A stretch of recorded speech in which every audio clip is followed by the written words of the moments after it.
سبحان اللہ، یہ تھے مسفرہ، جو ایک طویل فہرست ہے کھانا کھانے کی سنتوں کی، مکمل طور پر سنت آپ حضرات کے سامنے پیش فرما رہے تھے۔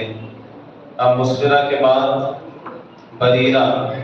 بریرہ آئیں اور آ کر کے اپنی تقریر حدیث کے ساتھ میں قرآن مجید کے متعلق پیش کرنا ہے۔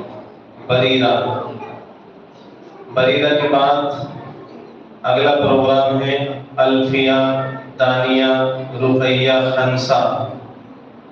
یہ چاروں بچیاں تیار رہیں اور کعبے کی رونق کے اوپر اپنا پروگرام پیش کرنے کے لیے نیچے آ جائیں۔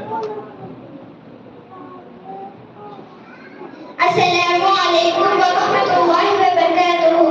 نحمد و نصلی علی رسولہ الکریم، اما بعد۔ محترم حضرات، آج میں آپ لوگوں کے سامنے جو دل قرآن سے خالی ہو گیا ویران گھر کے بارے میں سناؤں گی۔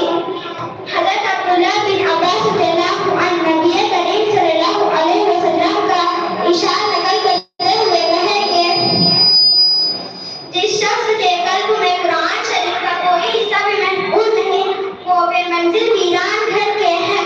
ویران گھر کے سامنے تشبیہ دینے میں ایک خاص لطیفہ بھی ہے، وہ یہ کہ جس شخص کے قلب میں خالی ہوتا ہے، شیاطین کا اس پر تسلط زیادہ ہوتا ہے۔ اس حدیث میں حفظ کی اس قدر تاکید فرمائی ہے کہ اس دل کو ویران گھر ارشاد ہوا ہے جس میں قرآن پاک محفوظ نہیں۔ ابو ہریرہ رضی اللہ عنہ فرماتے ہیں کہ جس گھر میں قرآن پاک پڑھا جاتا ہے اس گھر کے اہل و احیاء کثیر ہو جاتے ہیں اور شیاطین اس گھر سے چلے جاتے ہیں۔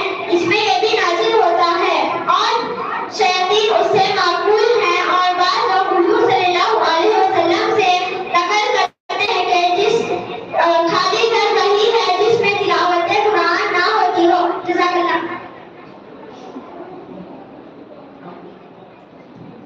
ماشاءاللہ، سبحان اللہ، یہ تھی ہمارے مکتب کی طالبہ بریرہ، جو آپ حضرات کے سامنے قرآن مجید کی اہمیت پر گفتگو فرما رہی تھی، اپنی تقریر پیش کر رہی تھی، بتا رہی تھی کہ اگر گھر کے اندر قرآن مجید کی تلاوت نہ کی جائے اور قرآن مجید کی تلاوت سے گھر خالی ہو تو وہ گھر گویا ویران گھر کی طرح ہوتا ہے، اور ویران گھر کہا جاتا ہے اس گھر کو جس گھر کے اندر جالے لگ جائیں، جس گھر کے اندر کوئی رہنے والا نہ ہو، جس گھر کے اندر جس کی گھر کی دیواریں پوشیدہ ہو جائیں، اس کو ویران گھر کہا جاتا ہے۔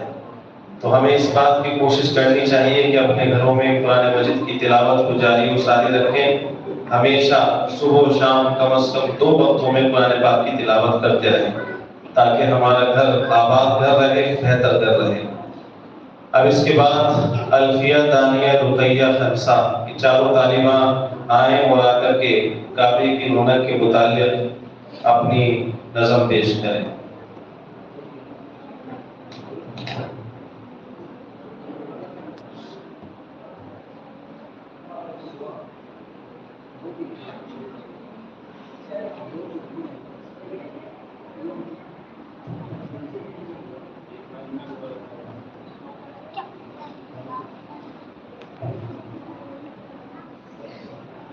السلام علیکم ورحمۃ